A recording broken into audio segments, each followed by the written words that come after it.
You see the boarded up shops everywhere they go to the cities that they went to a few years ago that were prosperous. There's half the traffic on the road, but unemployment is really going through the roof, way beyond what they're telling it in the public, of course. And of course that is the agenda for the Western world, as Britain well knows now. They have suffered it for years. America is now going through the transition phase as they're brought down to pretty well near a third world status. That will come.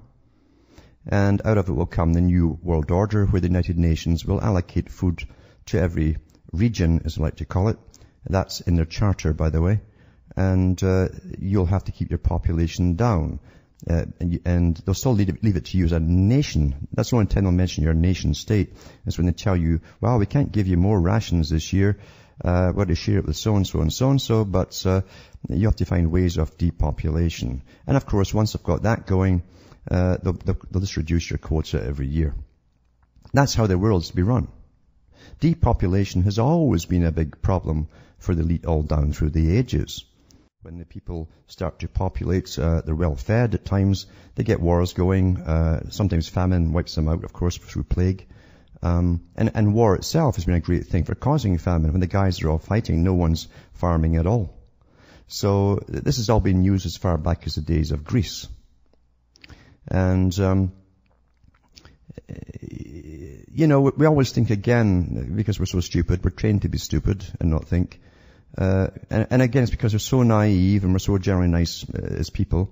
We can't imagine our leaders doing anything nasty to us.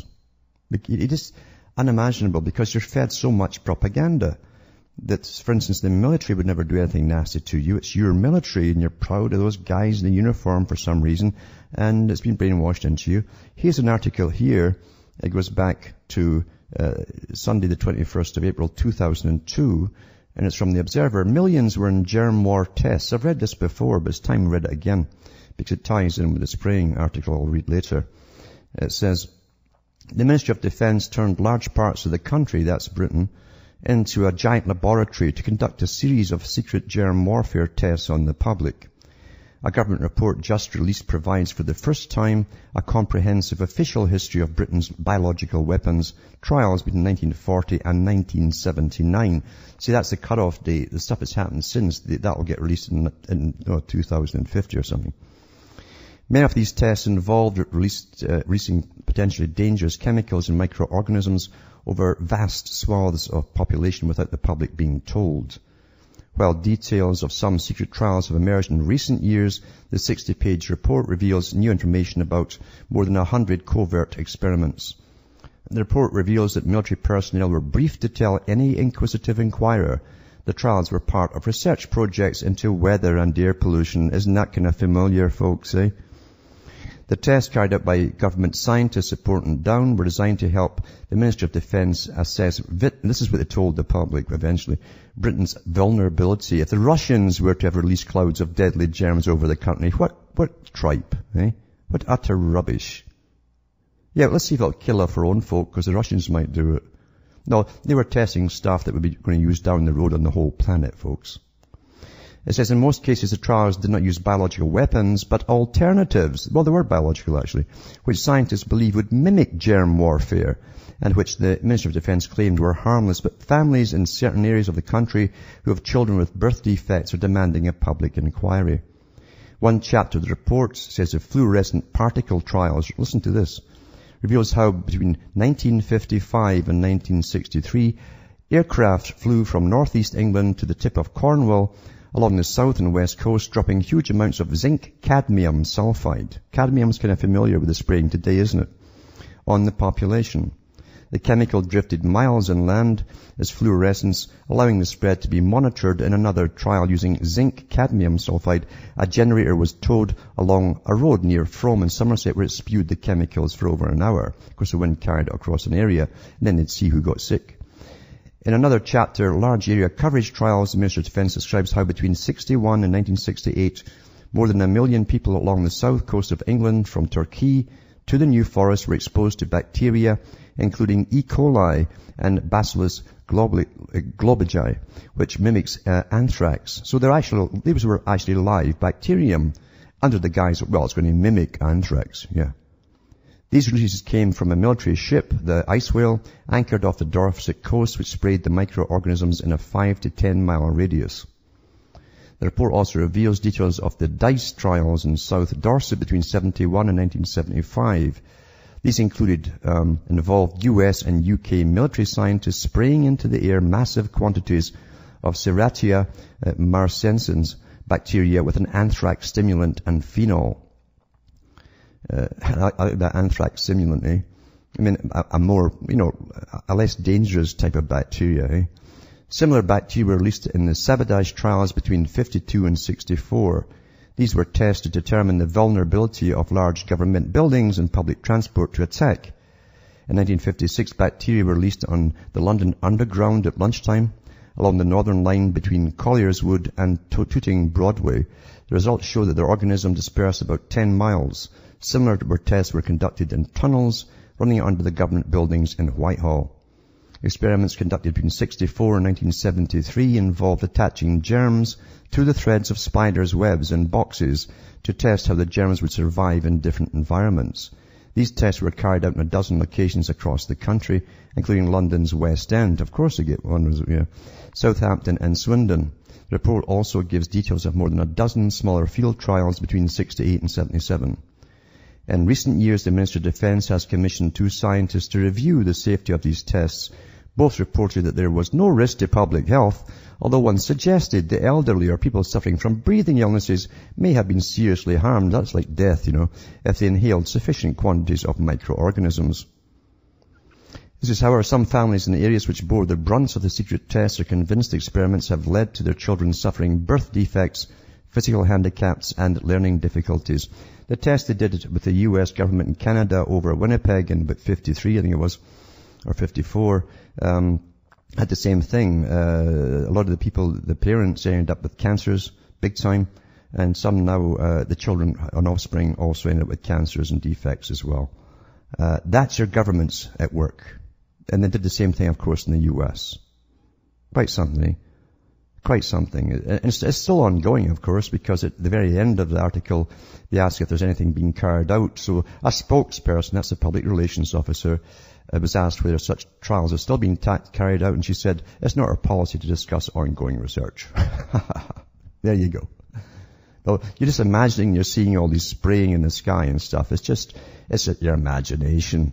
And NASA even put a video to be shown in all schools to show them what condensation trails are, to get them used to seeing these long trails in the sky that are definitely not condensation trails, but they'll never know that. They'll believe what they're told.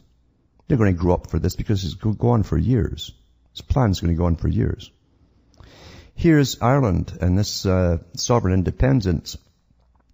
It says from 11 a.m. to 4 p.m. on Wednesday, the 29th of September, 65-year-old Brida Murphy will be chained to the gates of the Dublin Parliament. Her protest has been provoked by the ongoing aerial spraying being conducted over much of Ireland, just like we are here too in Canada and the States. Several governments across the planet have been spraying the civilian population with different, often harmful biological and chemical agents since the 1940s. The British government has even admitted to some of these so-called tests. One of the most common techniques in use today is that of civilian airlines being employed to carry out the spraying. Such airliners can be identified by what appears at first glance to be additional exhaust trails. Most of them actually are not, as far as I'm concerned, traditional airliners, because I've seen them do loops and do X's and turn out the stuff on and off and change course. And these ones are white, they're unmarked, the ones that you see. It says, however, the abnormal addition trails emanate from locations on the other plane other than the engines. It's true that there's other things, it's not coming from the engines. The abnormal trails also take much longer to dissipate than regular condensation trails. Concerned observers have dubbed these abnormal trails chemtrails. Where intensive spraying is being carried out over the cities, for instance, the lingering chemtrails often result in crisscross patterns in the sky. So Brida Murphy, who lives in the town of Kildare for much of her life, on the 14th of June this year, after an intense program of aerial spraying over Kildare began, she noticed almost immediately the effects of it. She even witnessed large black helicopters, low down of course, I've seen that here too once, spraying the town. Within days of the commencement of the spraying, she and many of her neighbours started to experience severe adverse health effects. These include nosebleeds, that's common, migraines, very common, and serious respiratory complaints. You can't clear them up because it attacks the bronchial tubes. It breaks down the mucous membrane, bacteria set in, and you've got this ongoing bronchitis. Brida herself endured headaches, breathlessness. That's another one too, is breathlessness. Severe aches and pains and an elevated temperature. One side of her face swelled up, and her eyes became so badly swollen she had trouble seeing out of them, because you get that when you get sinus problems.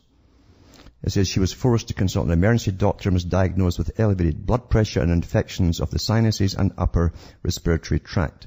She spent a miserable summer cooped up in her house, leaving it only when absolutely necessary. In the last few weeks, the spraying over Kildare has recommenced. Brida and her neighbours are once again living in fear for their health.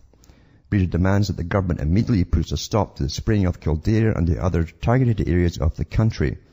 To do otherwise constitutes a serious breach of hers and all others affected Irishmen and women's basic human rights. This is a death spray. You know how many folk are dying from this? Do you know? It's definitely those who are elderly or young, who are more sensitive to others. They'd be fine without the spraying, no symptoms at all, but get all the problems of asthma and so on. They'd be fine, but no, they're getting such chronic infections that it's closing up their tracheas and the whole thing, and they die. And just like the article I read, I mentioned, or the doctor I mentioned before, the surgeon who harvests hearts, and the massive suicide rate, that won't be in the paper either. Because this is a top agenda. A top agenda. The government will not mention it. And it's a world agenda. And there is cadmium in this stuff too, which is a cancer-causing agent. Anyway, a lot of folk can't see it because they've never looked up at the sky in their lives, and they don't know what to compare it with. What a shame, eh? What a shame.